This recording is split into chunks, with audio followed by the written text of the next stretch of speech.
cambios de procesos continuos sin un propósito, o sea, el cambio por el cambio. No todo lo nuevo es bueno. Hay procedimientos que venían haciéndose en el pasado y que pueden seguir haciéndose en el presente.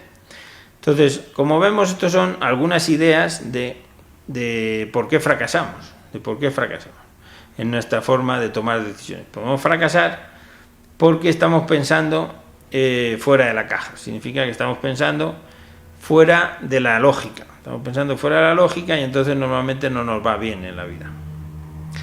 Recibir constantes resistencias al cambio en forma permanente por parte del recurso humano operativo, por ejemplo, es un problema. Cualquier cambio no, porque mire, este municipio, usted que es el nuevo alcalde, veníamos trabajando de este modo.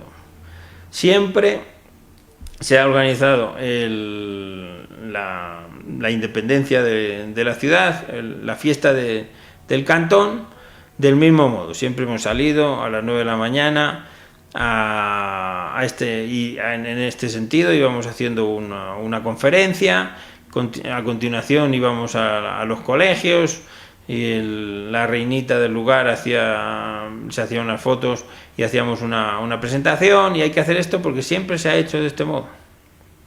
Entonces las cosas se deben hacer del mismo modo siempre, porque la seguridad del ser humano tendemos a crearnos seguridades falsas en nuestra vida siempre, y una de la rutina hace que perdamos un poco el miedo al vacío, Entonces intentamos hacer rutina de las cosas, pero la vida es cambio, la vida es continuo cambio. Como decía Heráclito, no te bañarás 2 veces en el mismo río. El agua fluye y el agua en el que te bañas hoy no será el agua en el que te bañabas ayer. Entonces, evidentemente, si todo es cambio, no podemos seguir siempre actuando del mismo modo porque nos equivocaremos. Hay que arriesgarse a veces, hay que tomar decisiones arriesgadas que serán las más oportunas. Por otra parte, pues no podemos seguir usando siempre las mismas soluciones ineficaces. Pues abundamos un poco en el tema de que la rutina a veces nos da seguridad, pero no es la mayor solución a los problemas. Aquí tenemos una caricatura de los actores de la política. Pues ahí tenemos el tipo político, el tipo económico, el tipo social, y ese es el gobierno. El gobierno tiene que tener como esas 3 patas. Tiene que tener una pata política, una pata económica y una pata social, que es un poco caricatura, pero evidentemente tenemos que tener en cuenta esos factores. Y porque si no viviremos en el mundo de los sueños, no en el mundo real. En el mundo real pues vamos a tener el lobby económico que nos va a presionar y también nos va a ayudar, nos va a financiar o no nos va a financiar dependiendo de sus intereses.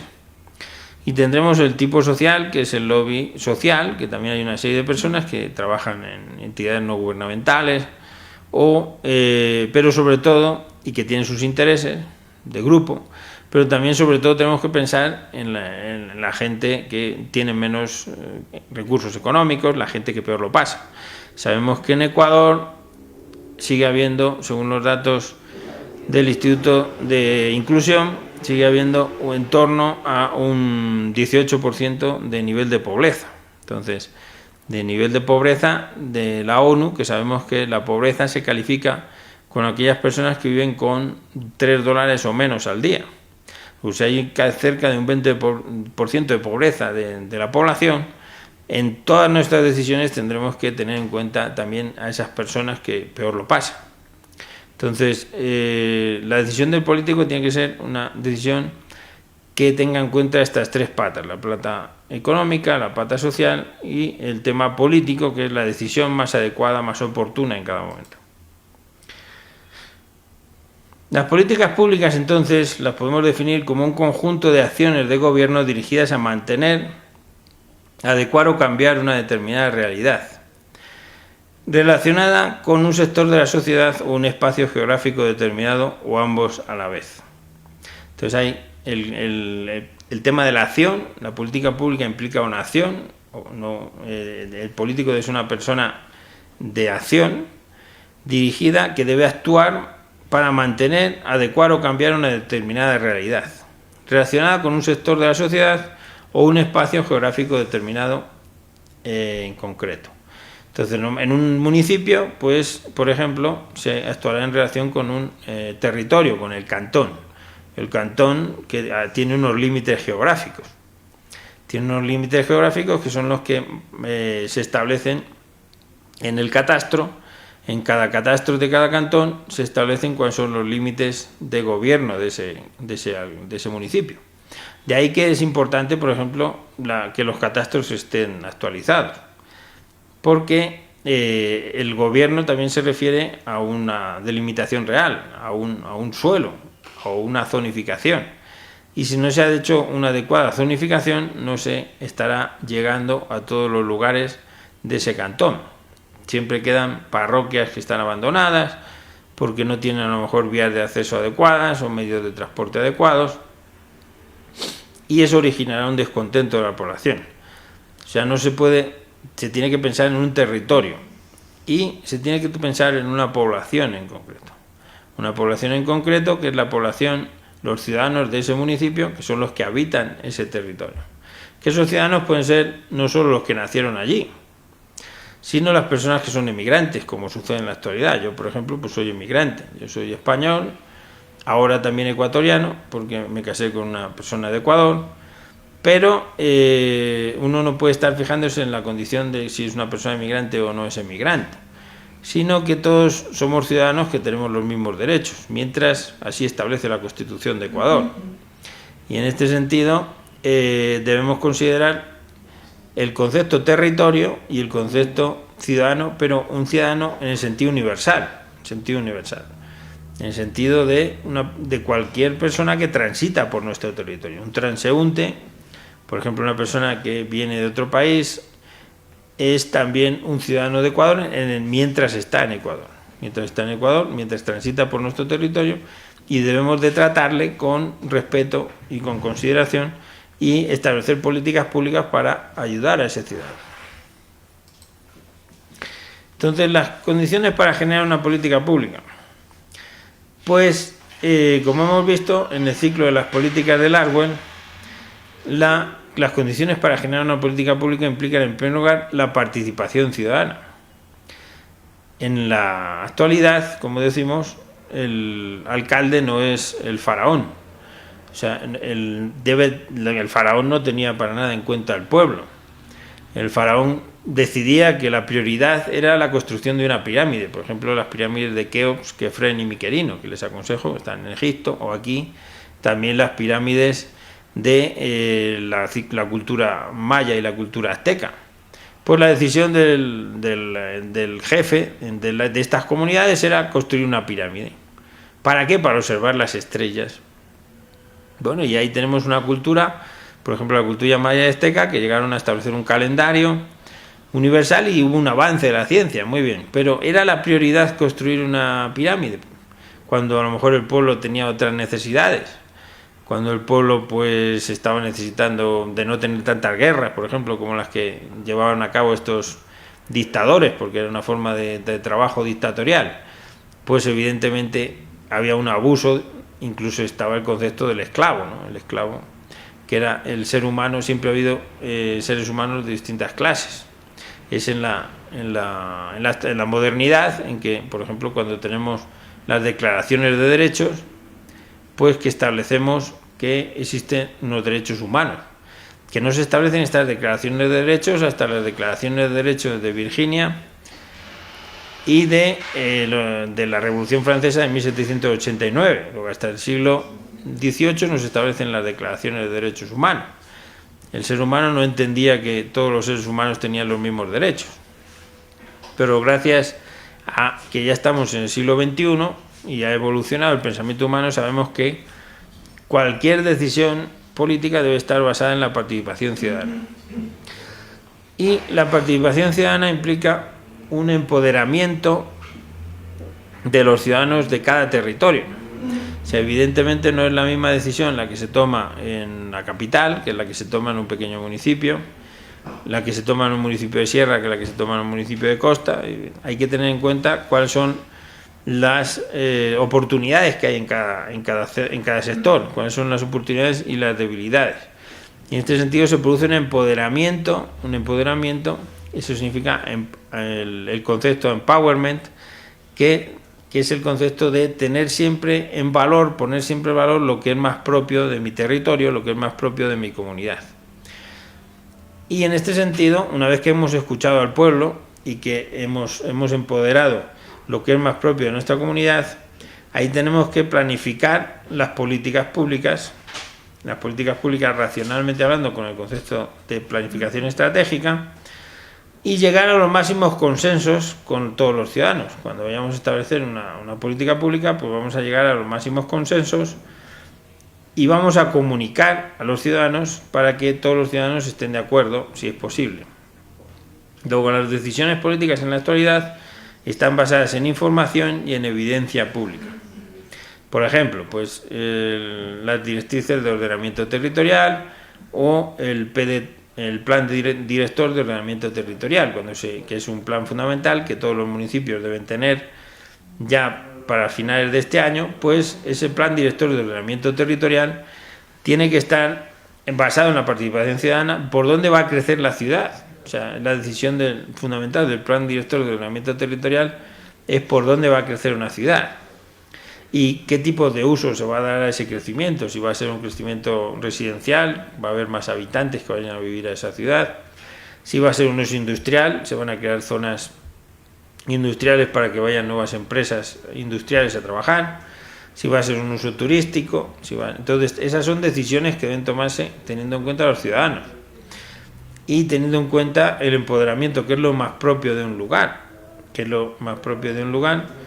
y el máximo consenso posible en esas decisiones para perjudicar al mínimo número de personas posible.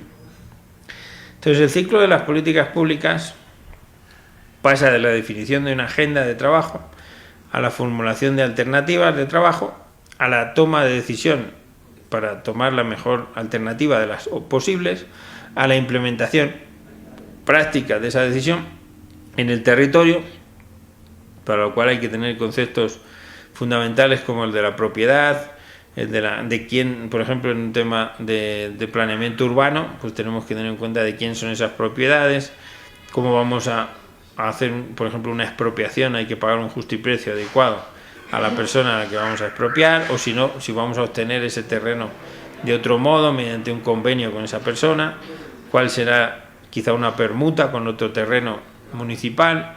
En fin, cuáles son las opciones de implementación de una decisión, por ejemplo, de un planeamiento. La evaluación posteriormente a la toma de decisiones y la redefinición de la política. Si nos hemos equivocado, pues tenemos que redefinir la política y volver a tomar otras decisiones.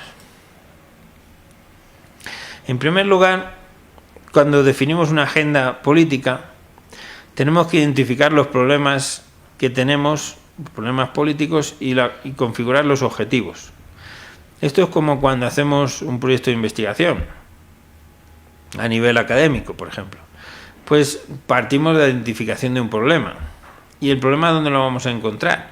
Pues lo encontraremos en nuestra vida diaria. Tenemos que, en virtud de las insatisfacciones que todos tenemos en la vida diaria, deducir cómo podemos intentar solucionar ese problema del mejor modo. En la política es igual. Tenemos que ver, en este municipio en el que yo me encuentro, cuáles son las insatisfacciones de la población.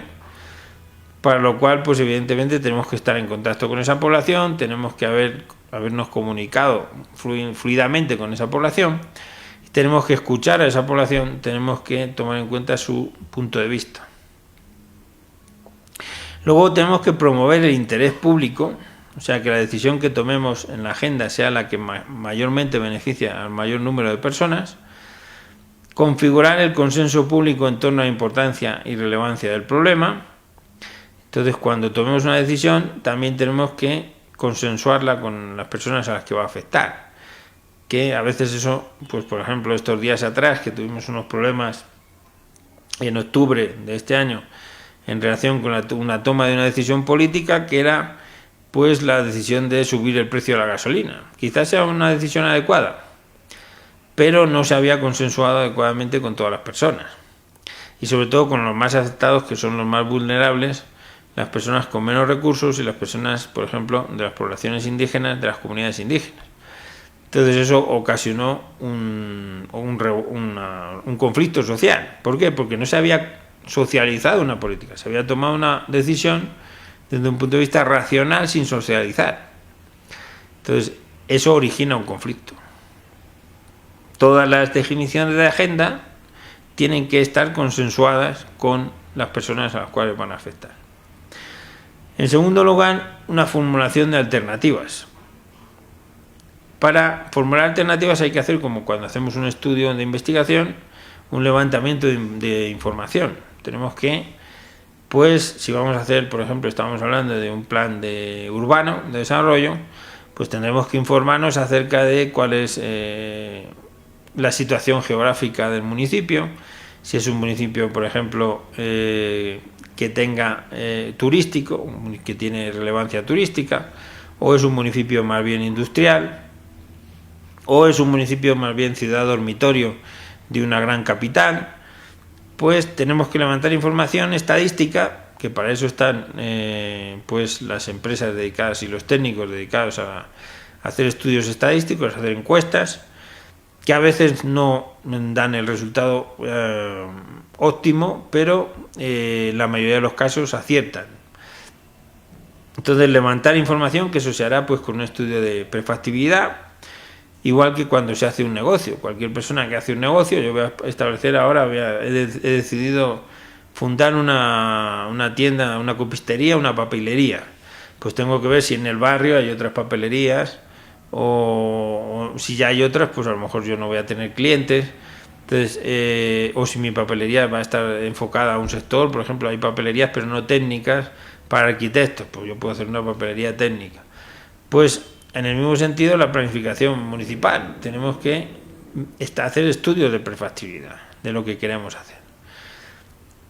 Una formulación de escenarios posibles, una sensibilización de escenarios. Para eso tenemos ahora las computadoras, hay programas en los cuales podemos hacer simulación de distintas variables, una formulación de alternativas y evaluación de esas alternativas. Luego hay un trabajo científico, hay un trabajo que tiene que estar llevado a cabo por técnicos, personas especialistas en estadística y en otras ramas que son auxiliares de la decisión política. Finalmente, tomamos una decisión que es una combinación de alternativas y, como decimos, esa es la función pública, la función básica del político. El político no puede no tomar decisiones, tiene que tomar decisiones porque ese es su trabajo, básicamente.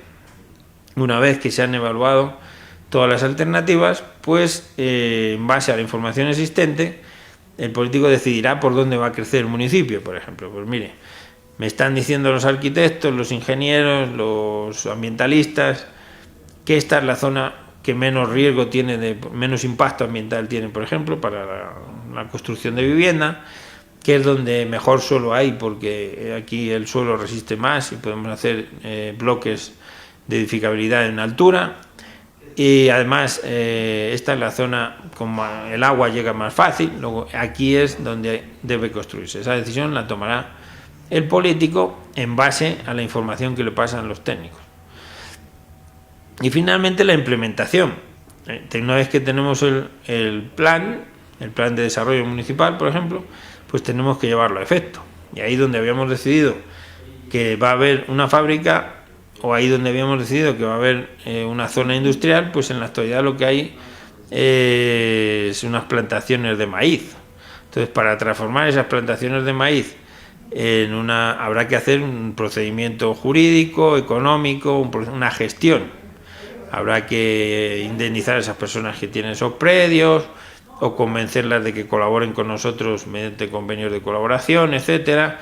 Luego habrá que buscar unos inversores que vengan que les interese construir ahí fábricas, por ejemplo, o ya tenemos esos inversores apalabrados, y entonces hay que intentar facilitarles mediante una serie de incentivos que construyan allí. Luego hay una serie de factores que van a dar a que ese plan que teníamos en el papel se lleve a la realidad, sea un plan eficaz. Y entonces tiene que haber un seguimiento con un plan de etapas. Tiene que haber pues este mes vamos a hacer esto, vamos a hacer la expropiación de los terrenos. Al mes que viene vamos a continuar con la vialidad. Vamos a ir implementando primero la vialidad para que ese terreno sea un terreno urbanizado, donde haya viales, donde haya electricidad. Vamos a llevar allí generadores de energía eléctrica, transformadores de energía eléctrica, vamos a llevar transformadores de energía eléctrica, vamos a crear puntos de acceso a la energía eléctrica, vamos a llevar una canalización de agua potable, vamos a llevar unos alcantarillados para evacuación de aguas sucias, de aguas residuales, y ahí tendremos, por ejemplo, ya hecha una urbanización que tenga los 4 servicios básicos, como establece el Código Orgánico del Suelo, que es acceso rodado, electricidad, saneamiento de aguas residuales y agua potable. Finalmente haremos una evaluación final y ex post. Entonces, aquí caben 2 conceptos: el concepto de evaluación ex ante y ex post. No sé si saben que existe una ley que se llama de optimización de trámites, en la cual yo tuve la oportunidad de trabajar en la Asamblea Nacional. Bueno, pues esta ley de optimización de trámites, que ya fue publicada en el registro oficial en el año 2018, establece como mecanismo de implementación de una actividad pública, por ejemplo, la declaración responsable. Por ejemplo, yo quiero iniciar una actividad de restaurante. Soy un empresario de hotelería y he decidido crear un restaurante. Pues existe un mecanismo en la ley de optimización de trámites que es la declaración responsable, en virtud de la cual yo puedo ir a una notaría, presentar una declaración de que yo cumplo con todos los requisitos de que puedo tener un restaurante de acuerdo con la normativa municipal y estatal, y comenzar mi actividad al día siguiente. Eso está comunicando al municipio que voy a realizar esa actividad. Esto no es una entelequia, es una realidad. Esto, por ejemplo, en Quito se produce. El informe en la socialización de este proyecto de ley estuvieron con nosotros el Cuerpo de Bomberos de Quito, y ellos ya aplican esta figura de la declaración responsable para la mayoría de las actividades económicas, por ejemplo, restaurantes. Entienden que esto es un mecanismo para agilizar los trámites, para que las personas puedan empezar, los empresarios puedan empezar, los emprendedores puedan empezar cuanto antes a trabajar. Entonces es un mecanismo en la declaración responsable. Esto implica una confianza de la administración en los ciudadanos, que ya no entiende que son niños pequeños que van a intentar engañar al Estado, sino que más bien son adultos que tienen ya que lo que quieren es trabajar. Entonces, si yo quiero poner un restaurante, se entiende que soy una persona responsable, que sé trabajar con restaurantes y que voy a intentar cumplir los trámites en el menor tiempo posible, pero el Estado me permite, mediante una declaración responsable, agilizar el procedimiento. El procedimiento tradicional era el otro. Primero, una inspección o evaluación ex ante, no ex post. Ex ante significa antes de que empiece la actividad. Entonces, hasta que no tenga usted todos los papeles, usted no puede hacer ni un solo almuerzo.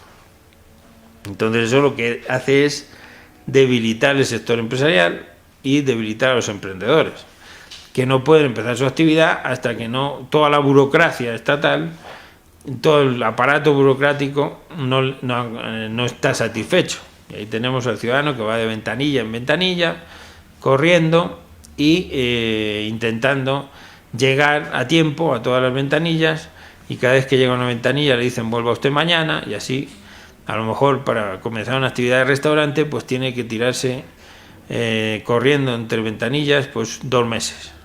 2 meses en los cuales una persona que es un emprendedor a lo mejor se va a la quiebra, que es como terminan muchos emprendimientos. 2 de cada 3 emprendimientos acaban en la quiebra, en parte por la burocracia. Entonces, en este sentido, que sepan que es posible, desde que se publicó la ley de optimización de trámites, iniciar una actividad con una declaración responsable. Luego, en tercer lugar, la redefinición de la política. Una vez que hemos llevado a cabo una política, se puede reformular. ¿Por qué? Porque a lo mejor nos hemos equivocado. Nos hemos equivocado, era una intuición que teníamos, que era lo fundamental en este municipio. Por ejemplo, pues hacer un polideportivo municipal, cuando a lo mejor lo importante no era un polideportivo, sino era un centro cultural, que les decía yo, o una escuela, aún más grave. Y entonces eso sucede mucho con los pequeños municipios. Ya saben que a lo mejor el Estado, el Ministerio de Deporte decide este año es el año de los polideportivos. Y entonces vamos a hacer polideportivos en todos los lugares de Ecuador.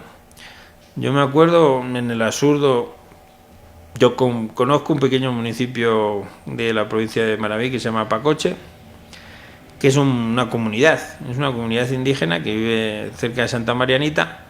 Es un municipio pues tendrá 200 habitantes. Y allí tiene un polideportivo municipal impresionante, cuando no hay población joven, hay muy poca población joven.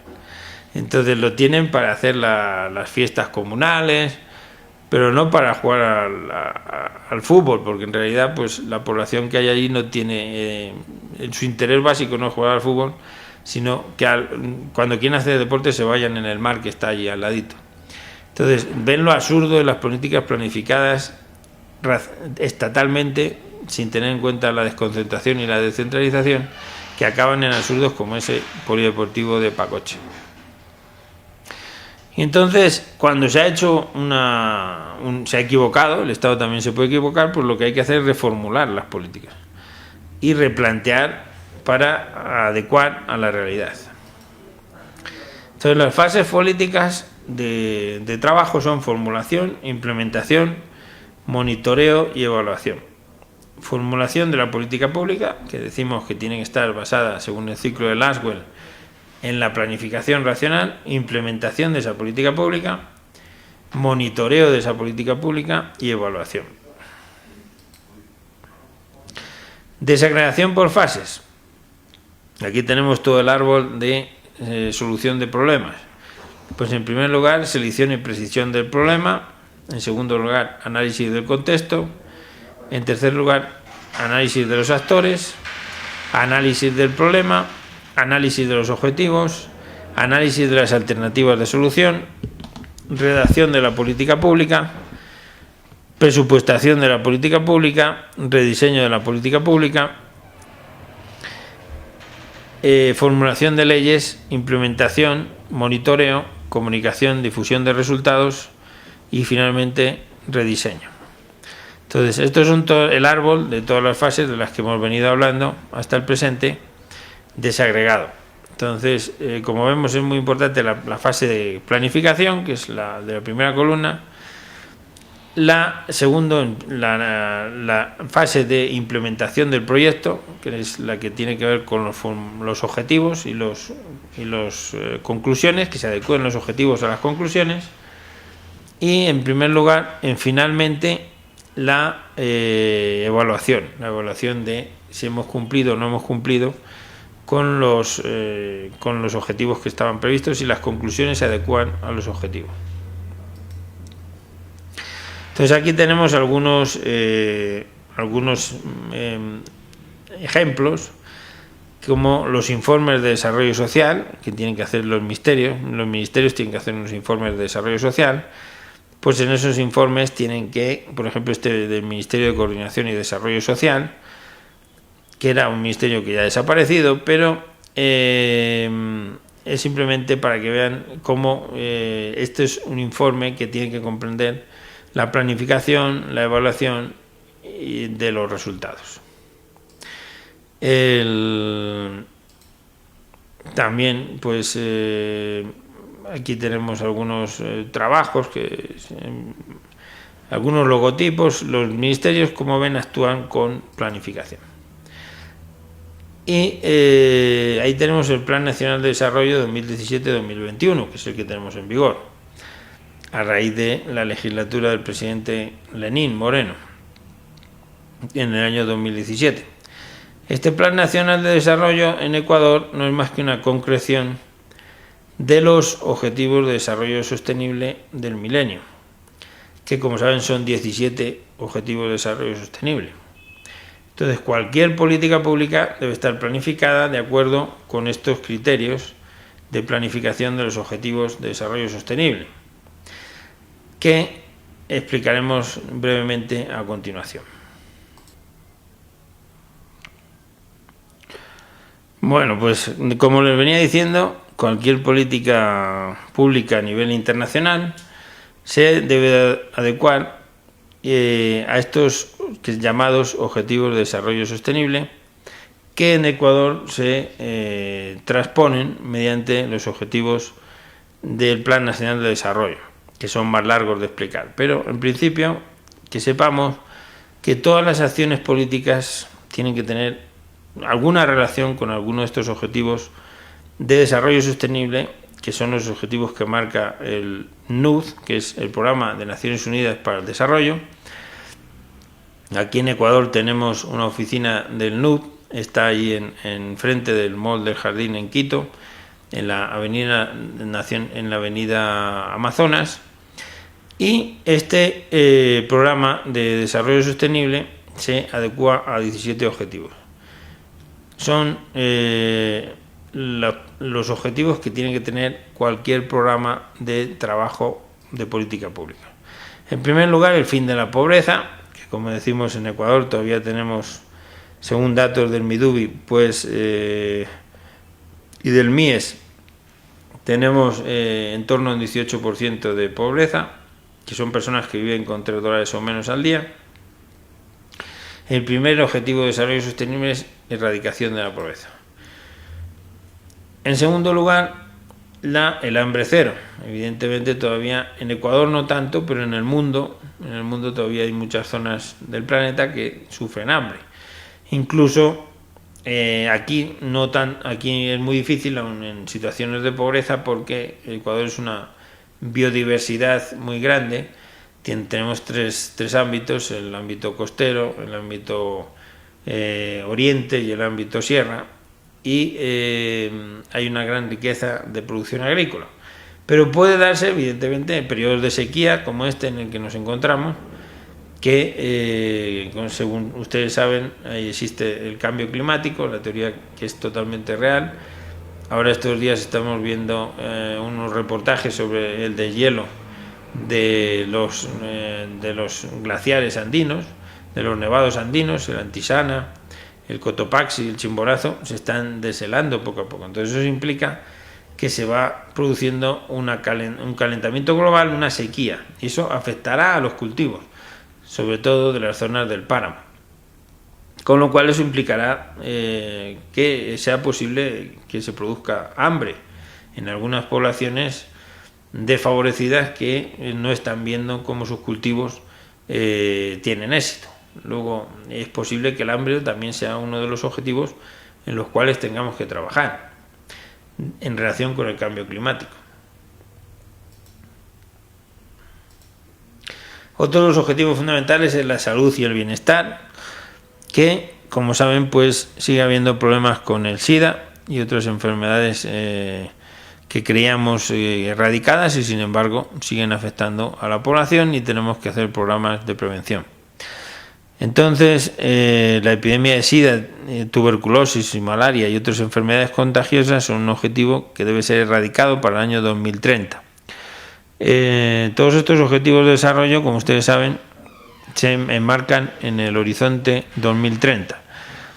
La Agenda de Desarrollo Local de Naciones Unidas comenzó a trabajar, como ustedes probablemente sabrán, a raíz de la Conferencia de Río de Janeiro del año 1999, y ahí se estableció la primera agenda de trabajo del Programa de Naciones Unidas con el horizonte 2021, Agenda 21. Ya estamos a punto de llegar al año 2021 y todos estos objetivos no han sido cumplidos. De ahí que Naciones Unidas en el año 2017, en el Acuerdo de París, que es otro acuerdo fundamental, tuviera que replantear el programa de desarrollo local y ampliar el horizonte al 2030. Entonces, el ámbito de trabajo que tenemos para solucionar todos estos problemas que no hemos logrado desde el año 1999 solucionar a nivel mundial, pues es ahora, a partir de de la conferencia de París, del Acuerdo de París, el año 2030. Ahí tenemos el objetivo de lograr una cobertura universal de salud, cosa que no hemos conseguido todavía y que pensamos que se podrá lograr en el año 2030. Educación y calidad.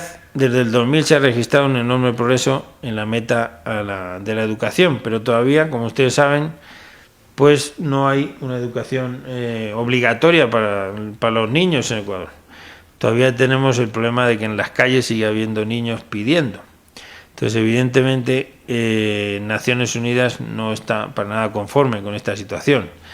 Ese es uno de los objetivos prioritarios ahora mismo, el de que toda la educación general básica sea obligatoria y llegar cada vez más a todos los sectores de la población para que no haya niños trabajando en las calles.